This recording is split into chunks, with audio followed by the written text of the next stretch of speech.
George Strait notices a 90-year-old man organizing carts to afford food, then does the unimaginable.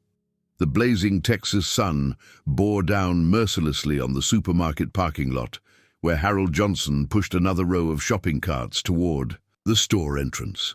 At 90 years old, his hands trembled not just from age, but from the strain of 8 hours under the unforgiving heat. Each step was measured, deliberate, as if he was still marching through the fields of Normandy all those decades ago. But this wasn't war. This was survival of a different kind. Harold paused to wipe the sweat from his weathered brow. His breathing labored in the 40-degree heat. The carts rattled and clinked as they rolled across the scorching asphalt, a metallic symphony that had become the soundtrack of his twilight years. 3 years had passed since Martha died. 3 years since the house had fallen silent. 3 years since he'd had to figure out how to make his veteran's pension stretch far enough to cover both his heart medication and groceries. "Keep moving, old-timer," a young man in a business suit muttered as he brushed past Harold to grab a cart. The elderly veteran stepped aside, offering a slight nod and a tired smile that went unnoticed. It was always like this now. Invisible, forgotten. Just another old man in the way of progress. Inside the air-conditioned store, customers moved with purpose, filling their carts with abundance while Harold counted every dollar in his mind. $7.50 an hour. That's what they paid him to collect these carts. After taxes, it barely covered his blood pressure medication, but pride ran deeper than poverty in Harold's veins. He'd never taken a handout in his life, and he wasn't about to start now. If you're watching this story unfold, I'd love to know where you're joining us from today. Take a moment to subscribe to our channel if these tales of human dignity touch your heart, and share in the comments what you think about our elders who continue to work well into their golden years. Your thoughts and perspectives make our community richer. Harold remembered when he first walked into this supermarket 3 months ago, his hands steady despite the tremor that had developed after Martha's funeral.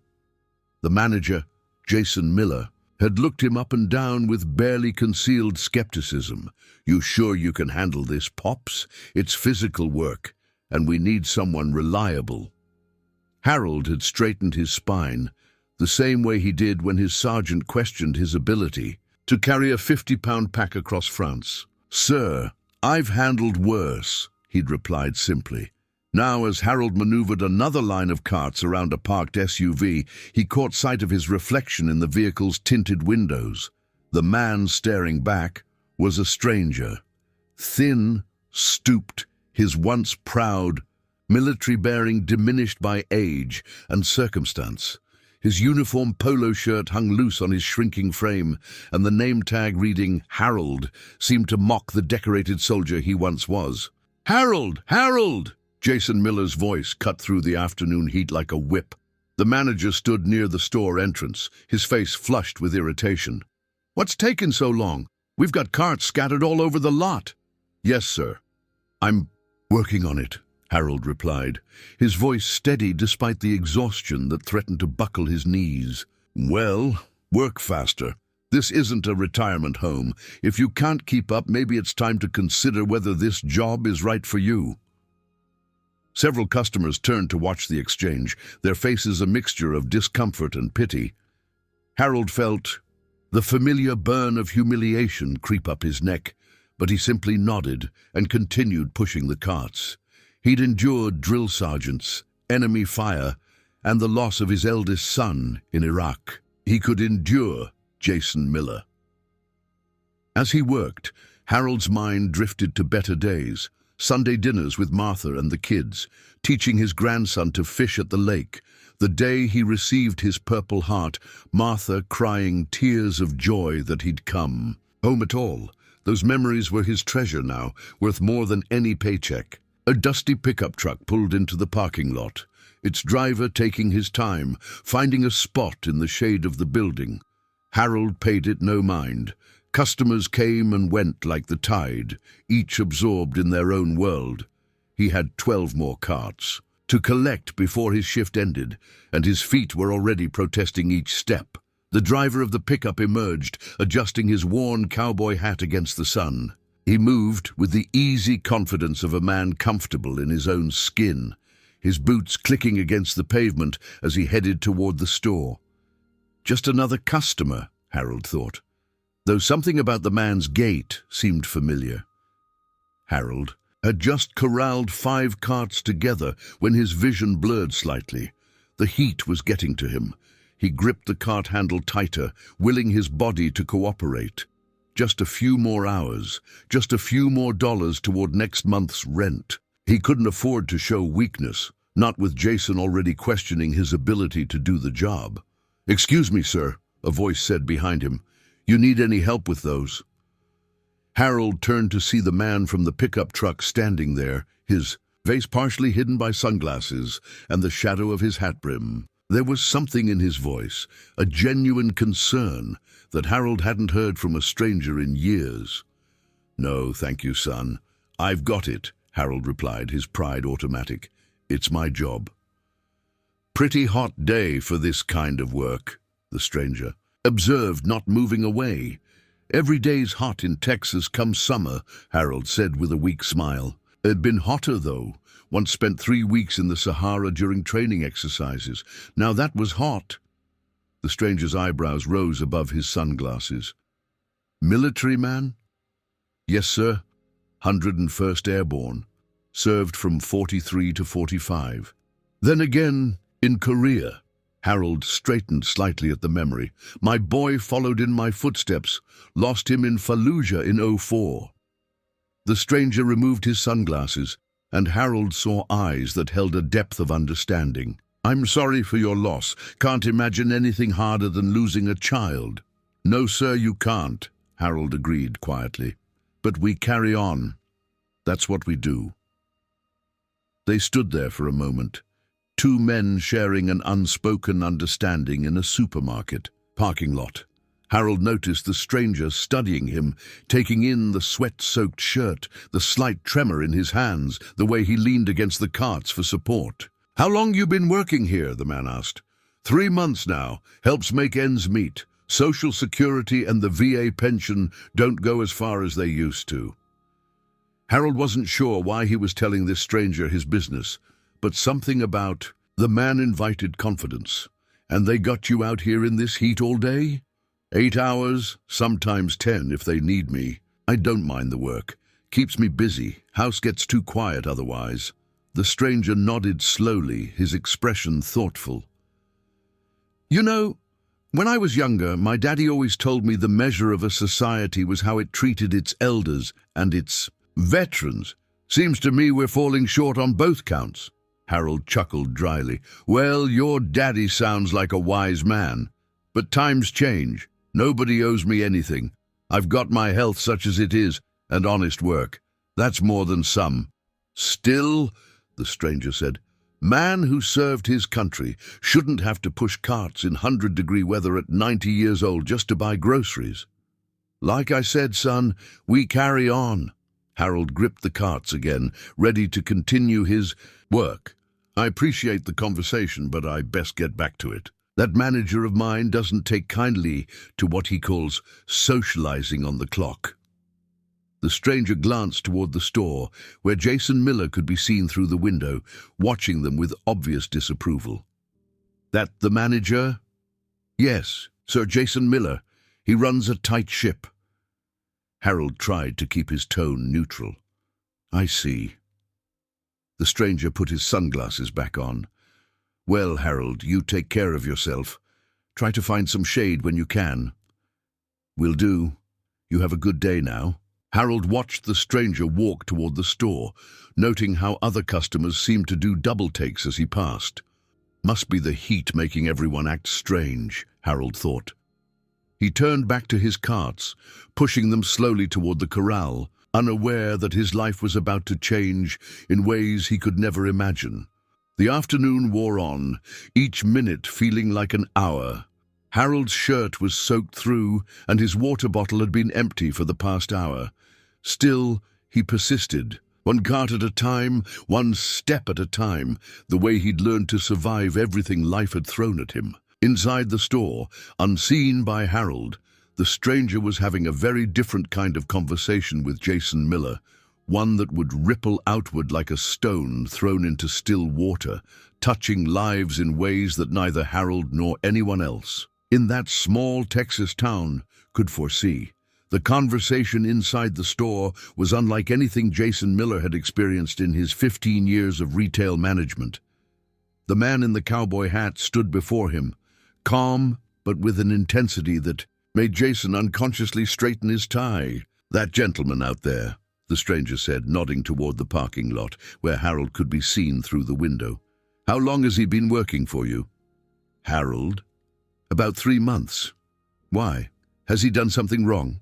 I've been telling a corporate we need younger, more efficient staff, but they insist on these diversity hires."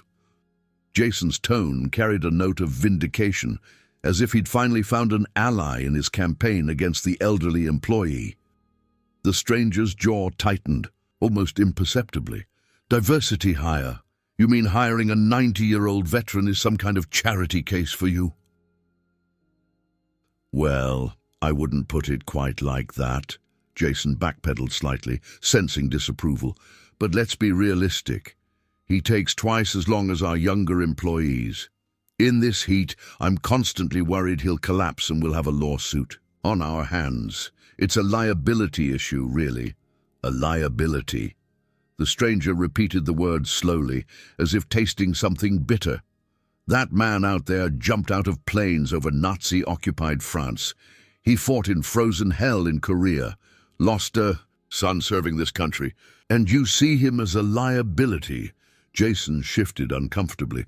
"Look, I don't mean any disrespect, but this is a business. We have efficiency standards to meet. Maybe you don't understand how retail works, Mr. Strait. George Strait."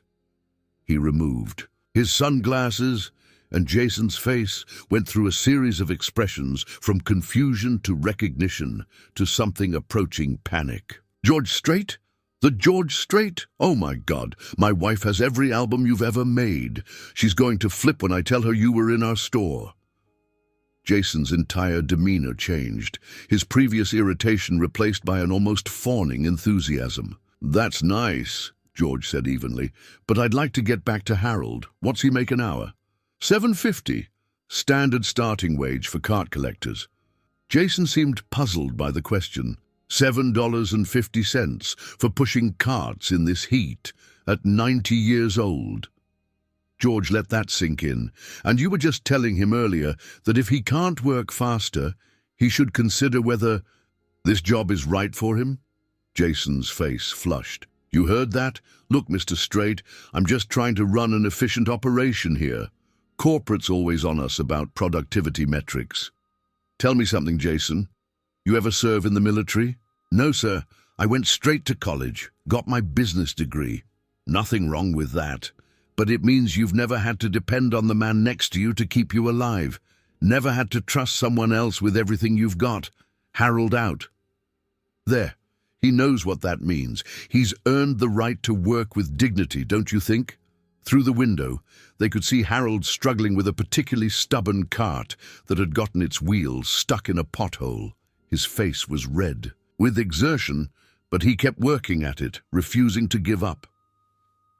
"What do you want me to do?" Jason asked, his voice smaller now. "I don't make the policies, I just enforce them. For starters, you could get the man some water, then maybe we could talk about what it would take to make sure he and others like him are treated with the respect they deserve." Jason nodded quickly and grabbed a bottle of water from the cooler near the register. As he headed for the door, George stopped him with a hand on his shoulder. "And Jason, when you give it to him, you look him in the eye and thank him for his service. Mean it." Harold was still wrestling with the stuck cart when Jason approached, water bottle extended. The old veteran looked up in surprise. "Here, Harold. Thought you could use this." "Thank you, Mr. Miller." Harold accepted the water gratefully, drinking deeply. Jason stood there awkwardly for a moment, then cleared his throat. "Harold, I I wanted to thank you for your service. To our country, I mean. Harold lowered the water bottle slowly, studying the manager's face. In 3 months, Jason had never said anything remotely personal to him. "You're welcome, son. Just did my duty." "No, it was more than that. I realize I haven't been, that is, I should have." Jason struggled with the words. "Take your time with the carts, and when you're done, come see me in the office. We need to talk about getting you some help out here on these hot days." Harold watched in bewilderment as Jason hurried back into the store. In all his years, he'd rarely seen such an abrupt change in a person. He finished the water and got back to work, finally freeing the stubborn cart and adding it to his collection. Inside, George Strait was on his phone, speaking quietly but intensely. "Jim, it's George. Listen, I'm at the Sunshine Supermarket on Highway 6. You still on the board of directors for this chain? Good. We need to talk about employee treatment, specifically your elderly workers." Jason hovered nearby, caught between wanting to eavesdrop and trying to appear busy. Other employees had begun to notice George's presence, and excited whispers rippled through the store. Someone snapped a distant photo with their phone, but George either didn't notice or didn't care. "That's right," George continued into the phone. 90-year-old veteran pushing carts in this heat for minimum wage. "No, Jim, this isn't acceptable. I don't care what the standard practice is." When he hung up, George turned to Jason. "Your district manager will be calling you within the hour. In the meantime, I'd like you to bring Harold in here. I want to talk to him properly." "Of course, Mr. Strait, right away." Jason practically ran to the door. Harold was making his final trip of the day when Jason appeared again. "Harold, could you come inside when you're finished? Someone would like to meet you." "I've got 10 more minutes on my shift," Harold said, confused by all the attention. "Don't worry about that. Please, just come when you're ready." Harold parked his final collection of carts and made his way into the blessed cool of the store. His legs felt like rubber, and his shirt clung to him uncomfortably. He found Jason, waiting near the office, along with the stranger from earlier. "Harold," the stranger said, extending his hand, "I don't think I properly introduced myself earlier. George Strait." Harold shook the offered hand automatically, his mind not quite processing the name. "Nice to meet you, George. You're the fellow who offered to help with the carts." "That's right. Harold, do you mind if we sit and talk for a few minutes? Jason, could you get Harold a chair? And maybe another water?" They settled in the small break room, Harold gratefully sinking into a chair while George sat across from him. Jason hovered in the doorway until George politely but firmly suggested he give them some privacy. "Harold, you mentioned earlier that you sometimes listen to my music," George said once they were alone.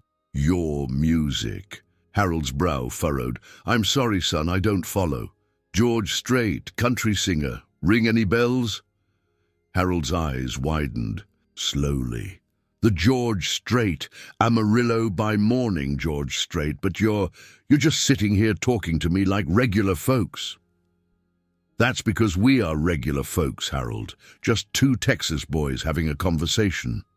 George smiled. "You said you listened to my music?" "Oh, yes, sir. Martha and we used to dance to your songs in the kitchen. Even after her hip got bad, she'd still shuffle around with me when I Cross My Heart came on the radio. Said it reminded her of when we were young." Harold's eyes misted at the memory. "Tell me about Martha." For the next 20 minutes, Harold found himself sharing stories he hadn't told anyone in years. About meeting Martha at a dance before shipping out to Europe, writing letters by candlelight in foxholes, coming home to build a life together, raising 3 kids on military pay, the joy and heartbreak of watching their children serve, the quiet devastation of an empty house. George listened without interrupting, occasionally nodding or asking a gentle question. When Harold finally wound down, embarrassed at having talked so much, George leaned forward. "Harold, I need to ask you something, and I want you to be honest. If you didn't have to work, if money wasn't a concern, What would you want to do with your days? Harold was quiet for a long moment. I suppose I'd like to visit my boy's grave more often. It's up in Arlington, and I haven't been able to afford the trip in 2 years. Maybe volunteer at the VA hospital, help some of the younger veterans who are struggling, spend time fishing, simple things. What about your living situation? You mentioned the house being quiet. I had to sell the house after Martha passed. Medical bills. I've got a little apartment now. It's fine. Has what I need. George nodded thoughtfully. Harold, I'm going to tell you something, and I need you to hear me out before you say no. I've done pretty well in my career, been blessed beyond measure. And one of the things I've learned is that blessings aren't worth much if you don't share them. Mr. Strait, if you're thinking of offering me charity, Harold began, his pride rising. Not charity. An opportunity. See, I've been thinking about starting a program for veterans like yourself, people who've given everything and are still trying to make ends meet. But I need someone who understands what veterans really need, someone who's been there. I need an advisor. Harold stared at him. An advisor? Son, I push shopping carts. You survived 2 wars, raised a family, buried a child who died serving others, kept your dignity through it all. I'd say that makes you pretty qualified to advise on what veterans need. I don't know what to say. Don't say anything yet, but Harold, your days of pushing carts in this heat are over. That's not negotiable. One way or another, we're going to make sure you're taken care of. There was a knock on the door, and Jason peered in nervously. Mr. Strait, the district manager is on the phone. He'd like to speak with you. George stood. Harold, you wait. Right here, have another water, maybe something to eat. I'll be back in a few minutes. Harold sat in the break room, his mind reeling. This morning he'd been invisible, just another old man in the way. Now George Strait himself was fighting. For him, it didn't seem George Strait's conversation with Jim Patterson, the district manager, lasted exactly 12 minutes. Those listening from outside the office could only hear George's side, but his tone alternated between cordial and steel-edged determination. Jim, I appreciate your position, but let me be clear. This isn't just about Harold. It's about every elderly employee you have working in conditions that would challenge someone half their age. No, I understand your policies. I'm saying your policies need to change. In the break room, Harold sat nursing his water bottle, still trying to process the surreal turn his day had taken. Through the small window, he could see his abandoned cart corral in the parking lot. Some of the carts had already begun to scatter in the evening breeze, and his instinct was to get up and collect them. But George Strait had told him to wait, and something in the singer's voice suggested this wasn't a request. Martha, you're not going to believe this, Harold whispered to the empty air, a habit he'd developed since her passing. George Strait himself is here, talking about me like I matter. Remember how we danced at Tommy's wedding to I Cross My Heart? That same man is fighting for me now. A young cashier Harold recognized as Sarah poked her head into the break room. Mr. Johnson, are you okay? Can I get you anything? I'm fine, sweetheart. Just a bit overwhelmed, I suppose. Sarah entered and sat down across from him. She was maybe 19, working to save money for college. She'd always been kind to Harold, one of the few employees who actually called him by name. Is it true? Is that really George Strait in Mr. Miller's office? Appears to be, Harold said with a slight smile, though I still can't quite believe it myself. My grandpa loves his music, says George Strait represents everything good about Texas. She paused. Mr. Johnson, I heard what Mr. Miller said to you earlier, about working faster. That wasn't right. You work harder than anyone here. That's kind of you to say, Sarah. It's true. My grandpa's about your age. He sits in his recliner all day, watching TV. The fact that you're out here working, keeping active, I think it's amazing. My grandpa would probably live longer if he had half your determination. Before Harold could respond, the office door opened and George emerged, followed by a visibly shaken Jason Miller. George's expression was satisfied but serious as he made his way back to the break room. "Sarah, isn't it?" George said, noticing the young cashier. "Would you mind giving Harold and me a few more minutes?" "Of course, Mr. Strait. It's an honor to meet you." Sarah stood quickly, starstruck. "My grandpa's going to flip when I tell him." After she left, George sat back down across from Harold. "Well, that was interesting. Jim Patterson sends his apologies. Apparently, they've been meaning to review their senior employee policies, but haven't gotten around to it. Funny how a phone call can speed things up." "Mr. Strait, I don't want to cause any trouble," Harold began. "Harold, the trouble was already here. You were just enduring it quietly, the way your generation always does. But sometimes staying quiet isn't the answer." George leaned back in his chair. "They're going to make some immediate changes. First, no more cart duty in extreme weather for employees over 70. Second, they're increasing the hourly wage for all senior employees by $5, retroactive to when you started." Harold's mouth fell open. $5? But that would be $12.50 an hour. Should be more, but it's a start. They're also going to provide proper break areas with air conditioning and mandatory rest periods during summer months. George paused. "But Harold, I meant what I said earlier. Your cart-pushing days are over. Son, I appreciate what you're trying to do, but I need this job. My Social Security and VA benefits barely cover my medicines and rent without this extra income. Which brings me to my next point." George pulled out his phone and showed Harold a photo of a modest but well-maintained house. "This is a property I own about 2 miles from here. 3 bedrooms, 2 baths, nice little garden out back. My caretaker just retired, and I need someone to look after it. Maybe do some light maintenance, keep an eye on things. Job comes with free housing and a salary. Interested?" Harold stared at the phone screen, then at George, then back at the screen. I can't accept something like that." "Why not?" "Because I don't take charity. Never have." "Good thing it's not charity then. It's a job offer. I need someone reliable, someone I can trust, someone who understands the value of hard work and taking care of what's entrusted to them. Unless you're telling me a man who jumped out of planes over Normandy can't handle watching over a house?" Harold's hands trembled slightly as he handed the phone back. "Mr. Strait, why are you doing this?" George was quiet for a moment, considering his answer. "My uncle served in the 101st, maybe not the same time as you, but same division. He came home changed, like most did, worked his whole life, never complained, never asked for anything. Died at 72, still working because he had to. I was just starting to make it big in music then. Always regretted not being able to help him when he needed it.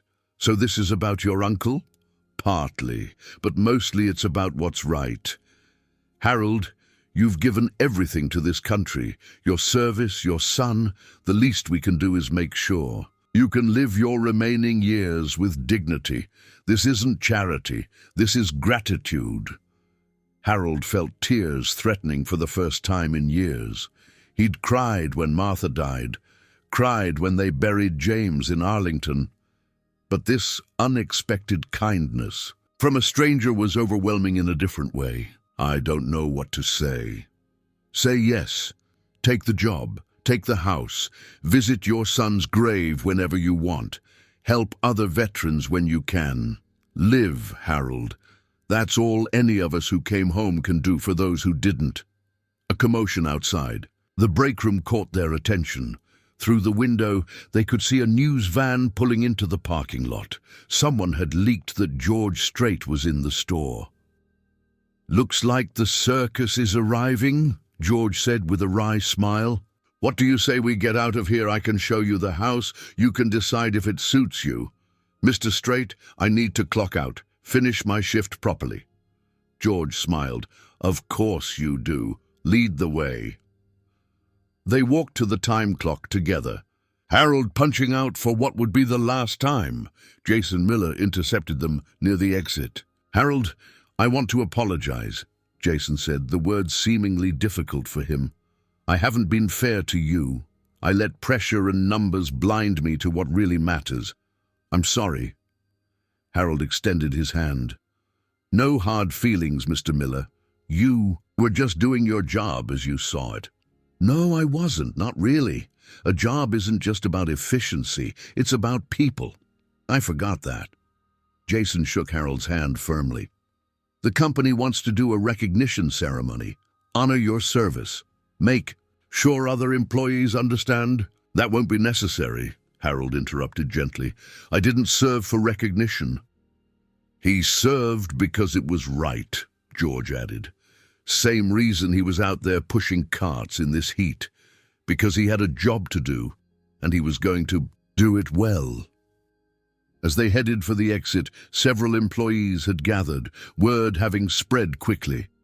Sarah was there with tears in her eyes. The other cart collectors, mostly young men who had barely acknowledged Harold before, stood respectfully. Someone started clapping, and soon the sound filled the store.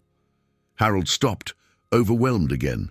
These people who had walked past him every day, who had barely seen him, were now looking at him with respect and admiration. It was too much. "Come on, Harold," George said gently, guiding him toward the door. "Let's go see about that house." They made it to George's truck just as the news crew was setting up. George waved them off politely but firmly, helping Harold into the passenger seat before climbing behind the wheel. "You okay?" George asked as they pulled out of the parking lot. "I think so. It's just, this morning I was invisible. Now all this." "You were never invisible, Harold. People just weren't looking. There's a difference." They drove in comfortable silence for a few minutes, the Texas landscape rolling by. Harold noticed they were heading toward one of the nicer residential areas, not fancy but well-maintained, the kind of neighborhood where people still knew their neighbors. "Can I ask you something?" Harold said finally. "Shoot. That song. I Cross My Heart. Did you write that?" "I recorded it, but no, I didn't write it." "Why?" "Martha and we used that as our song, played it at our 50th anniversary. She made me promise to play it at her funeral, said it would remind people that love doesn't end just because life does." "Did you play it?" "I did. Thought I'd break down completely, but when it played I just felt peaceful, like she was right there with me. One more dance." George nodded, understanding. They pulled into a driveway next to a white house with blue shutters. It was single-story, perfect for someone Harold's age, with a ramp alongside the front steps and grab bars already installed in key places. Previous caretaker was also getting up in years, George explained, noticing Harold's observation. "Made some modifications for safety. Hope you don't mind." "Mind? Son, these knees haven't been right since Korea. This is perfect." They toured the house slowly. 3 bedrooms, like George had said, one set up as an office with a desk and filing cabinets. The kitchen was modest but complete, with a window overlooking a small garden where tomatoes and peppers grew in neat rows. The living room had a stone fireplace and built-in bookshelves. "The books come with the house," George said. "Previous owner was a reader, lots of military history, some westerns, even some poetry." Harold ran his fingers along the book spines, stopping at a volume about the 101st Airborne. "I have this same book. Had to sell most of my library when I moved to the apartment. Well, now you'll have a place for books again. The master bedroom's through here." The bedroom was simple but comfortable, with large windows that let in plenty of light. Harold could picture Martha's photo on the nightstand, maybe her rocking chair by the window. "There's one more thing," George said, leading Harold back outside, and around to a detached garage. Inside was an older but well-maintained Ford pickup truck. Caretaker needs to be able to get around, run errands, check on properties. This comes with the job too. Harold just stared. In the space of a few hours, he'd gone from pushing carts for minimum wage to being offered a house, a real job, and a vehicle. It was like something out of a dream. When Martha died, Harold said quietly, I prayed. First time since James was killed. Asked God why he kept me here when he'd taken everyone I loved. Wondered what possible purpose an old soldier could have. He looked at George. Maybe this is his way of answering. Maybe it is, George agreed. So, what do you say, Harold? Ready to start a new chapter? Harold thought about his empty apartment, about the shopping carts waiting in the heat, about Jason Miller's dismissive attitude that morning. Then he thought about this house, about dignity restored, about the possibility of helping other veterans who were struggling like he'd been. Mr. Strait, George, I don't know how to thank you. Live well, Harold.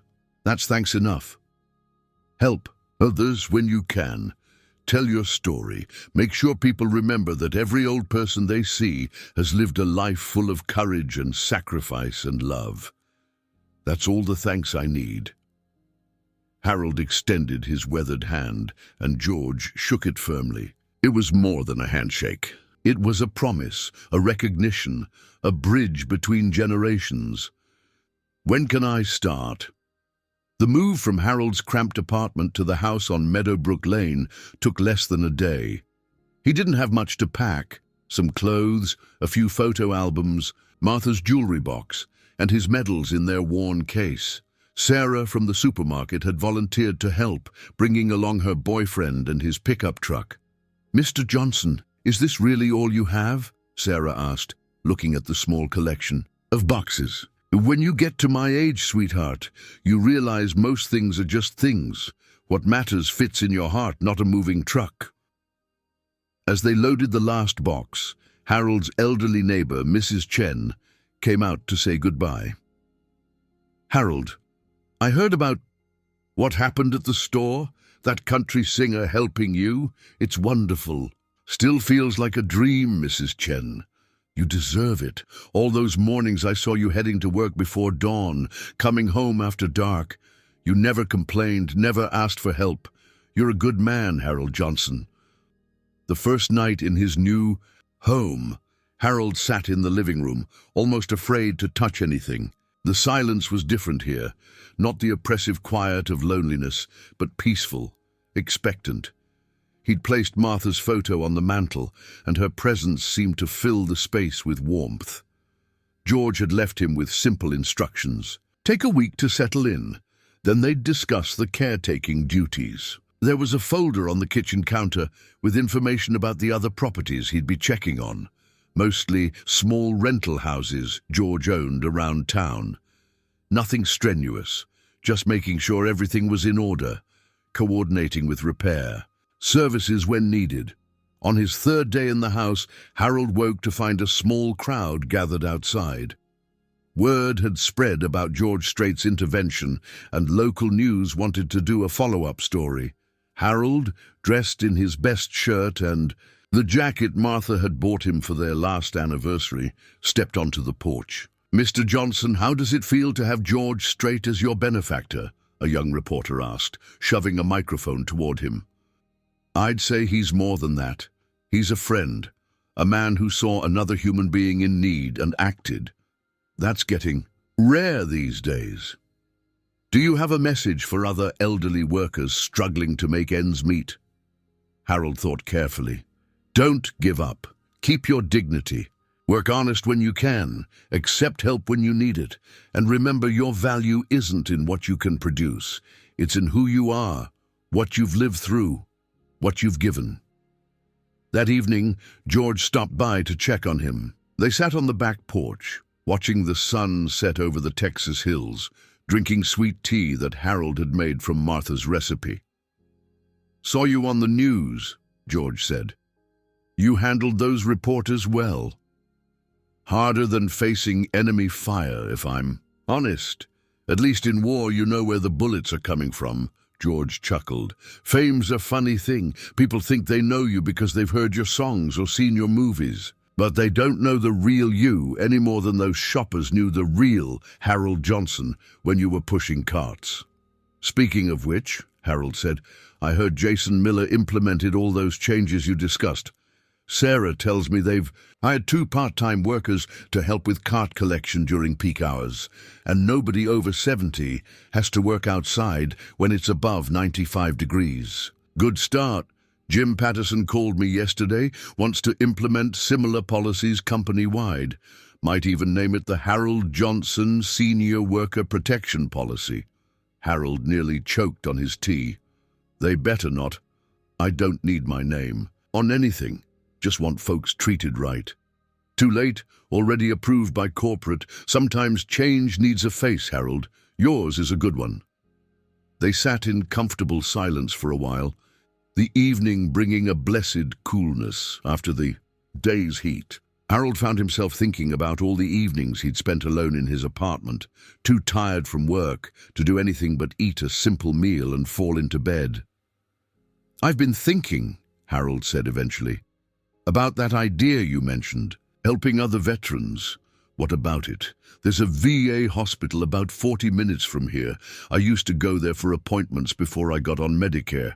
Lot of young folks there coming back from Afghanistan and Iraq, all torn up inside and out. Maybe I could start visiting, just talking to them. That sounds like a fine idea. Martha used to say I was a good listener. Maybe that's all some of them need.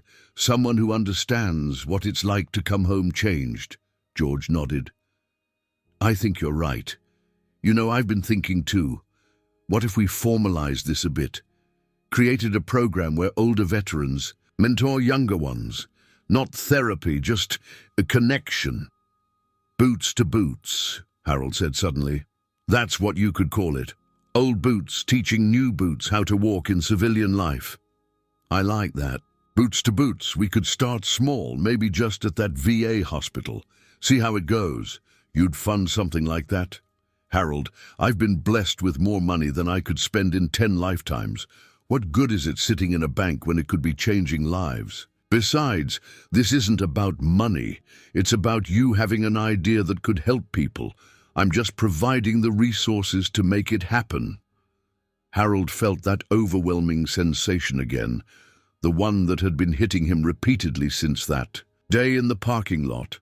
For so long he'd felt useless, discarded, a relic of a forgotten time.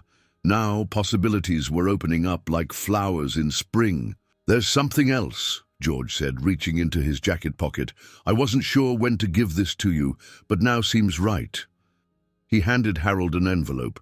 Inside were 2 plane tickets to Washington, D.C., dated for the following month. Arlington, Harold whispered, understanding immediately. Round trip, first class. Hotels booked near the cemetery.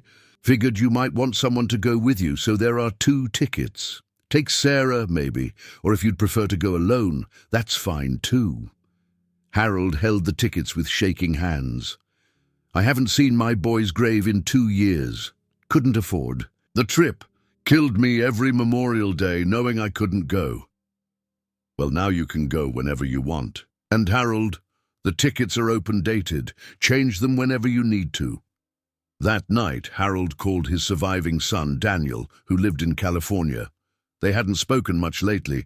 Daniel was busy with his own family, and Harold hadn't. Wanted to burden him with his struggles. Dad, is everything okay? It's pretty late there. Everything's fine, son. Better than fine, actually. Harold told him about George Strait, about the job and house, about the plan to visit James's grave. There was silence on the other end, then Daniel's voice, thick with emotion. Dad, why didn't you tell me things were so bad? I could have helped. You've got your own family to worry about. Besides, I was managing. Pushing carts at 90 isn't managing, Dad. It's surviving.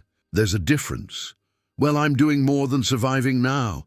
Thought maybe you'd like to meet me in Arlington next month. We could visit James together. I'd like that, Dad. I'd like that a lot. After they hung up, Harold sat in his new living room looking at Martha's photo. We did good, didn't we, sweetheart? Raised boys who became men. One who gave everything for his country. one who's raising the next generation. We did good." The next morning, Harold woke early out of habit. For a moment he panicked, thinking he was late for work. Then he remembered. No more carts. No more blistering heat. No more Jason Miller checking his watch and frowning. He made coffee in the well-appointed kitchen, then walked out to get the newspaper. His neighbor across the street, a man about his age named Frank, was doing the same. "You're Harold Johnson," Frank said, walking over. "Saw you on the news. That was something. What George Strait did for you." "Yes, sir, it was. I'm Frank Valdez, retired Air Force, been living here about 10 years. He paused. "My wife passed last year, cancer.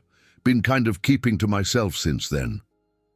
Harold recognized the look in Frank's eyes, the same lost expression he'd seen in his own mirror for months after Martha died. "Well, Frank, I was about to make some breakfast. Got enough eggs for 2 if you'd like to join me. Us widowers need to stick together." Frank's face brightened. "I'd like that. Haven't had a proper breakfast with company in months." As they walked back to Harold's house, Harold realized this was what George had given him. Not just a house or a job, but the ability to be the person Martha always said he was. Someone who helped others, who built connections, who made a difference. Over scrambled eggs and toast, Harold and Frank talked about their service, their late wives, their children scattered across the country. Frank had been struggling too, his pension not quite covering all his expenses, pride keeping him from asking his children for help. "You know," Harold said carefully, "George mentioned he has several properties that need looking after. Maybe you could help me with some of them. I'm not as spry as I used to be." "You'd do that? Recommend me to George Strait?" "Why not? Veterans helping veterans. That's how it should be." That afternoon, Harold drove his new old truck to the VA hospital. He'd called ahead, spoken to someone in volunteer services about his idea. They were enthusiastic, but warned him that some of the younger veterans were reluctant to open up. "I think we old-timers don't understand," the volunteer coordinator had said. "Different wars, different world." "Pain's pain," Harold had replied. "Doesn't matter if it came from a Nazi bullet or an IED, the heart breaks the same way." He spent 3 hours at the hospital that first day, just sitting in the common room available. At first, the younger veterans eyed him suspiciously. But when one young man in a wheelchair mentioned offhandedly that his grandfather had been in the 101st, Harold's eyes lit up. "What battalion? I was in the 502nd. And just like that, a connection was made. By the time Harold left, he'd spoken with 5 different veterans, their ages spanning from 22 to 35. They'd talked about everything and nothing, the weather, sports, the terrible hospital coffee, but underneath, Harold heard what they weren't saying. The loneliness, the disconnection, the feeling that nobody understood. "You coming back?" the young man in the wheelchair asked as Harold prepared to leave. "Every Tuesday and Thursday, if they'll have me." "Cool. Maybe next time you can tell me about Normandy." Grandpa never would. Said it wasn't fit for young ears. "Maybe I will," Harold agreed, "if you tell me about Kandahar." Driving home, Harold felt something he hadn't experienced in years. Purpose. Real, tangible purpose. He wasn't just existing anymore. He was living. That evening, his phone rang. It was George. "Heard you went to the VA today. How'd it go? How did you—" "Never mind. Small town. It went well. Better than well. George, I think this could really work.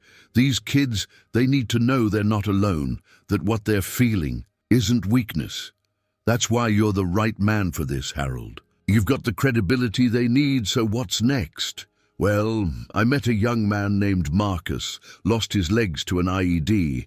He's got an appointment with prosthetics next week, but no way to get there. His family's in Michigan. You thinking of giving him a ride? If that's okay. Seems like something a caretaker would do, taking care of people." George's voice was warm. "That's exactly what a caretaker does, Harold. Exactly. 3 months after that fateful day in the supermarket parking lot, Harold Johnson stood in Arlington National Cemetery, his son Daniel by his side. The November air was crisp, carrying the sound of a distant bugler practicing taps. They stood before a white headstone that read, James Harold Johnson, Staff Sergeant, United States Army, Operation Iraqi Freedom, 1975-2004, beloved son and brother. "He looks good, Dad," Daniel said quietly, referring to the manicured grass and the fresh flowers someone had placed there recently. "They take good care of them here," Harold agreed, his voice steady, despite the emotion threatening to overwhelm him. "Your mother used to worry about that. Whether anyone would remember to tend to his grave after we were gone. I should have come with you more often. You had your own life to live, son." James understood that. We all did. They stood in silence for a while, each lost in their own memories. Harold thought about the last time he'd seen James, home on leave before his final deployment. They'd gone fishing, just the two of them, barely talking, but communicating everything that needed to be said, in the comfortable silence between father and son. "I met a young man last week," Harold said eventually. "Lost both legs in Afghanistan. Same age James was. He asked me if it gets easier. What did you tell him? The truth, that it doesn't get easier, but you get stronger. That the pain becomes part of you, like a scar, and you learn to carry it with honor." Daniel wiped his eyes. "Dad, I need to tell you something. When Mom died and you had to sell the house, I felt like I'd failed you. I should have done more, insisted you come live with us, and I would have refused, just like I did when you offered. Son, you didn't fail anyone. A man needs his purpose, his independence. What George Strait gave me wasn't just a house. It was the chance to keep being useful. Still, seeing you on the news, pushing those carts." Daniel's voice broke. "Don't you dare pity me for that," Harold said firmly. "I was working, honest work. There's no shame in that." "No, Dad, there's no shame. Just a son wishing he'd been paying better attention." They left Arlington as the sun began to set, casting long shadows across the rows of white stones. Harold felt lighter somehow, as if James had given his blessing to this new chapter of his life. Back in Texas, Harold's work with the Boots to Boots program had expanded beyond anything he'd imagined. What started as informal visits to the VA hospital had grown into a structured mentorship program. George had quietly funded a coordinator position and rented space for weekly group meetings. The surprise was how many older veterans had emerged from the woodwork, eager to help. Frank from across the street had become Harold's right-hand man. Together, they'd recruited a dozen other veterans from World War II, Korea, and Vietnam, each bringing their own experiences and wisdom. But it was the impact on the younger veterans that truly mattered. Marcus, the young man who'd lost his legs, had not only made it to his prosthetics appointment, but had started training for the Paralympic trials. He credited Harold's steady presence and encouragement with giving him the courage to try. "You didn't let the Nazis stop you," Marcus had said. "Figured I couldn't let a roadside bomb have the last word either." One Tuesday evening, Harold was facilitating a group session when George Strait walked in, as he sometimes did, sitting quietly in the back. They were discussing the challenge of explaining their service to civilians when a young woman named Jessica, recently returned from her third tour, spoke up.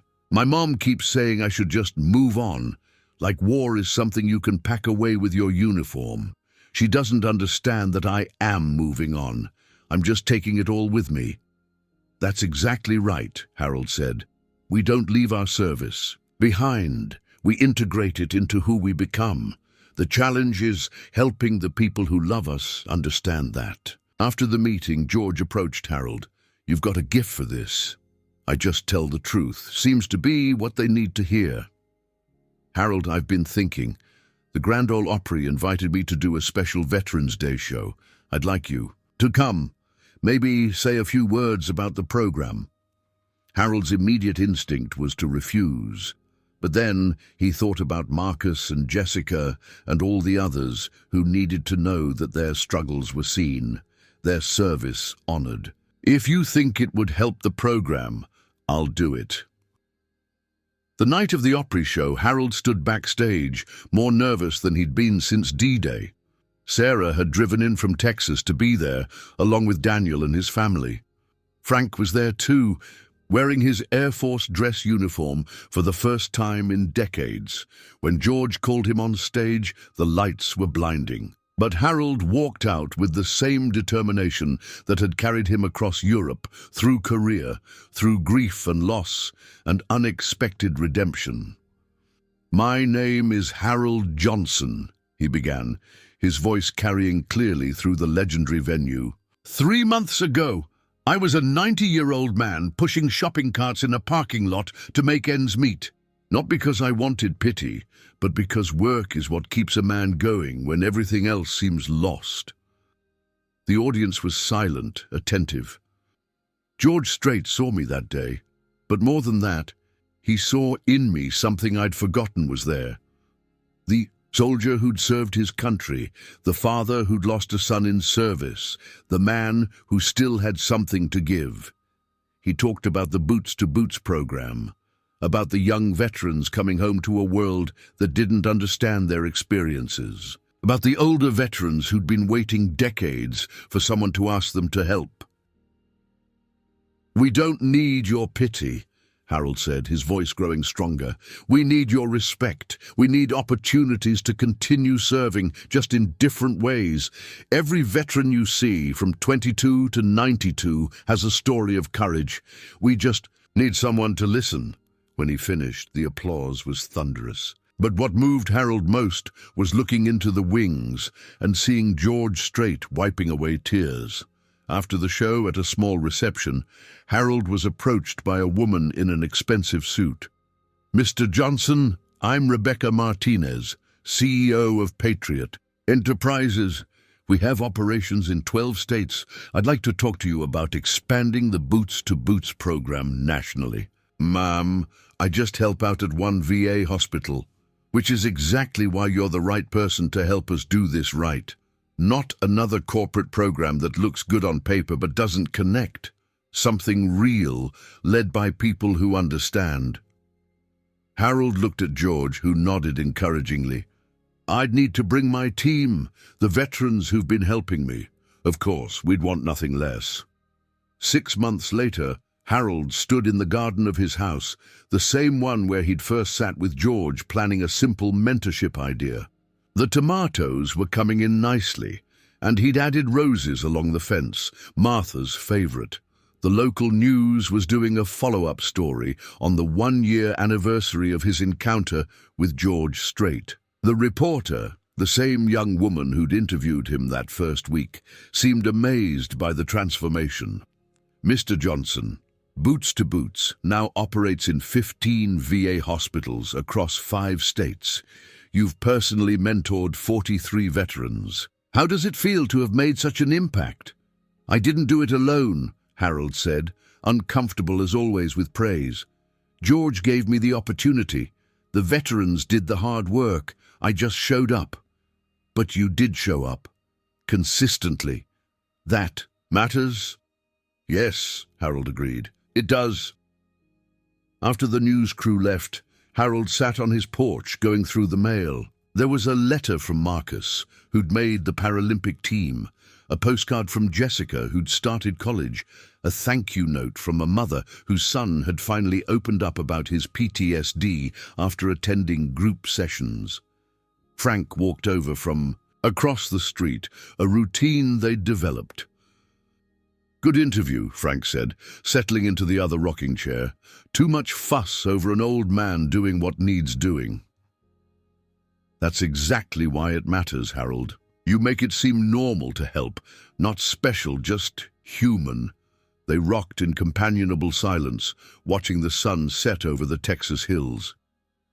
Harold thought about that day in the parking lot, pushing carts in the brutal heat, invisible to the world. He thought about George Strait, seeing not just an old man, but a wealth of untapped potential.